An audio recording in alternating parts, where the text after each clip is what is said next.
Thank you. Please be seated and tell us your names. Name is Detective Jesse Haglund. All right, your witness. Thank you. Can you spell your first and last name for us for the record? First name Jesse, Jesse, last name Haglund. I know you just said you're a detective, but where are you employed? The Oakland County Sheriff's Office And how long have you been at the Oakland County Sheriff's Office? for 7 years. Okay. And how long have you been a detective at the Sheriff's Office? I've been assisting the Detective Bureau in Rochester Hills for several, but full-time as a detective for about 3 months. For about 3 months? Mm-hmm. Is that a yes? Yes, Okay. And prior to your employment with the Sheriff's Office, did you have any other law enforcement experience? I did. And where was that at? I was a police officer in the city of Auburn Hills for 4 years. Okay. So you went from Auburn Hills to the Sheriff's Department? Correct. Okay. I want to direct your attention to October 11, 2024. Do you recall that date? I do.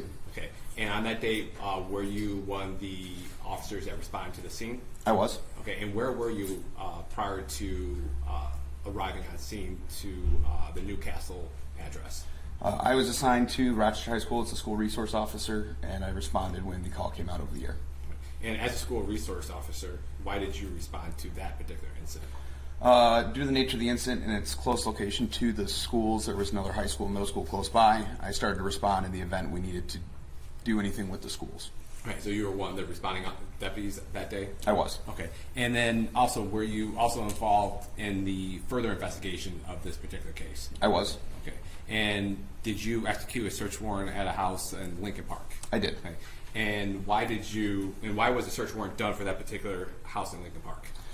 That residence was identified as the residence that one of the suspects had been residing in for the past several months.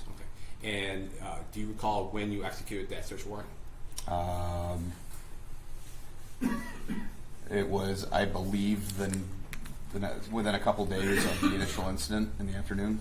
And did you go there by yourself, or was there other officers with you? I went along with Detective Wiegman and eventually was joined by Lieutenant Delbeck. Okay. And would all three of you guys there? I apologize. Okay. Detective Wiegand. I said Wiegman. I know they're similar. Similar, They're yes. Two different people, but the names are very similar. Yes. Okay. And you went there, and did all three of you guys search the home?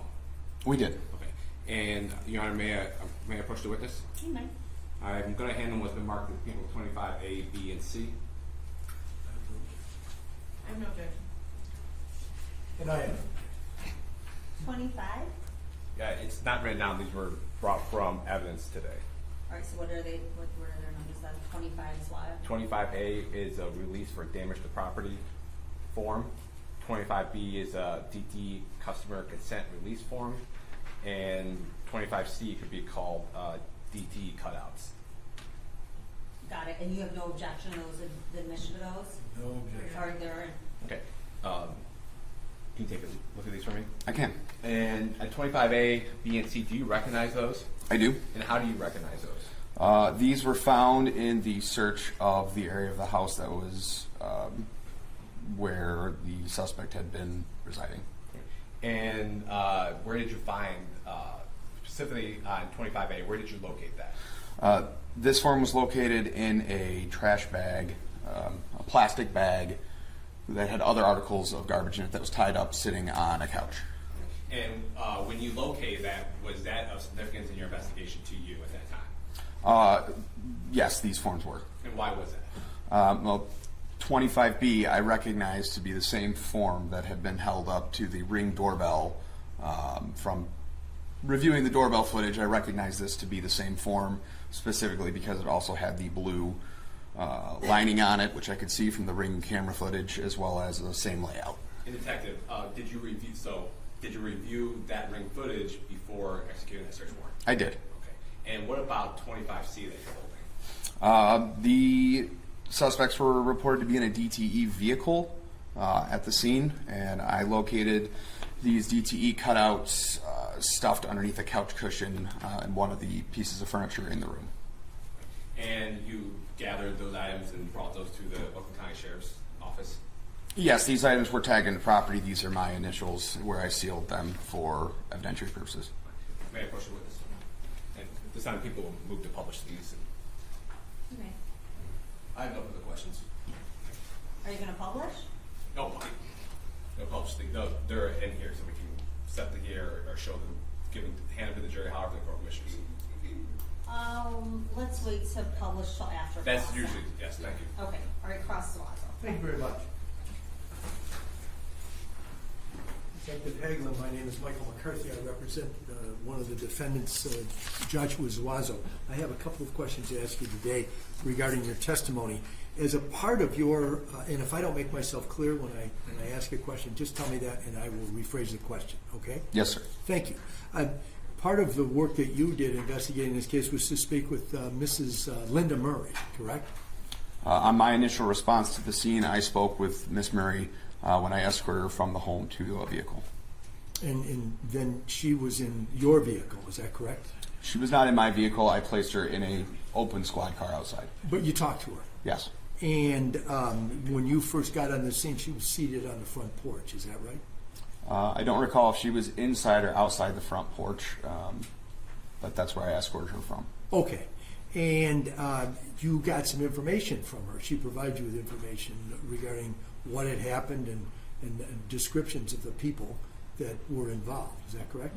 Yes, on a limited basis. And one of the things that she reported to you was that one person was, as she described, a Hispanic male with a beard, tall and fat, very fat. Remember her telling you those things? Yes. And you put that in quotation marks in the report that you wrote about your interaction with Miss Murray, correct? Yes. And then she gave you a description of another person who was there. Yes. And that was a black male of average height and average weight. That's correct. what you wrote in your report, correct? Yes. And when you wrote that report, it was based on the information that you received when you were talking with Mrs. Murray, correct? Yes. And the report is dated October 11th, so you wrote that the same day, is that correct? Yes. I mean, not right there at that moment, but when it was fresh in your mind, correct? Yes. And did you take notes while you were talking with Miss Murray and Mrs. Murray and then make the report, or was this from your memory? I went off of, I believe, body cam footage in memory. Okay. Yep. Because you reviewed that when you put your report together, Yes. is that correct? And can you tell the jury whether it's an important thing to write an accurate report? Yes, it's extremely important to write an accurate report. And that's because the information in there refreshes your memory when the time passes between the day that you write something and when you have to testify about it, if that need arises, correct? Yes. And so in your review of the reports that you did for your involvement in this case, would you say that the information regarding the descriptions Mrs. Murray gave you regarding each of the two people that came into her home on October 11th is accurate? It's accurate based on what was given to me. Yes. Exactly, that's what I'm saying. What Yes. she told you, that's what you wrote down. Yes. Okay, thank you.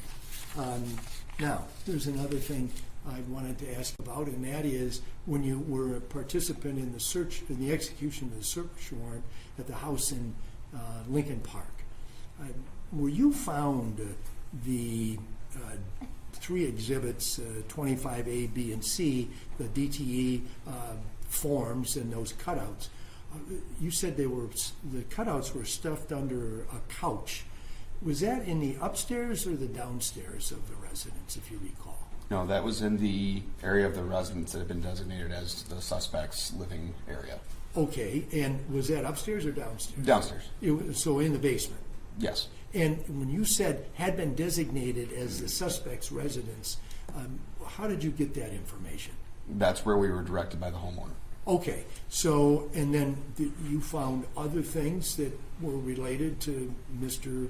Hernandez down there besides these DTE documents? I don't understand what you're asking. Did you see any other items that were down there that were at all identifiable to belong to Mr. Hernandez? There was large clothing. I can't speak to having any recollection of seeing anything specific, no. Okay, when you say large clothing, you mean like size 6X, things of that nature? Very large clothing. Very large clothing. Male clothing? I would believe so, yes. Okay. And you were directed to that area of the house because you were informed that that's where he had been staying. Is that Yes. correct? Thank you. I have no further questions. Okay, thank you. Ross Fernandez. Good afternoon, sir. Awesome. You had described that you arrived on the actual scene. You traveled there from your position at Rochester High School. Is that correct? Correct. Okay. Were you a part of the house or part of the team that was clearing the house? No. Okay. Had that already taken place when you arrived? They were coordinating it, I guess you could say. Okay. Did you have any interactions with Deputy Copeland on that day? Nothing noteworthy. Okay. Do you remember seeing a blood swipe on the railing of the wall by the stairs going down into the basement? No.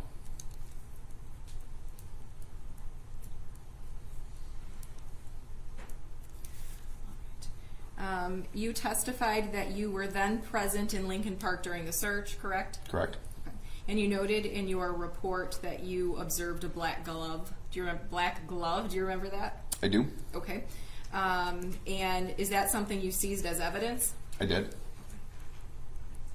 And in your report, you stated that that glove looked like something that Carlos was wearing at the scene. Do you remember stating that? Yes. Okay. Were you present during the search of Mr. Zuazo's home? I was present, yes. And was anything noteworthy found during that search? Nothing that I personally could testify to. Thank you very much. Thank you. Any redirect? No, Your Honor. Having trouble hearing? I just thought I missed something. I didn't know if I could ask it. No, you can't ask to a no right now. Okay. And that's juror 1, 2, 3, 4. Juror in seat 4. Can't ask a question. Only thing right now would be to say you needed a break or you put it here. Neither one of those things? Okay. Any redirect? No, Your Honor. Yes. All right. Thank you, Detective. Thank you, guys. People call it Detective Weekman. No objection. All right.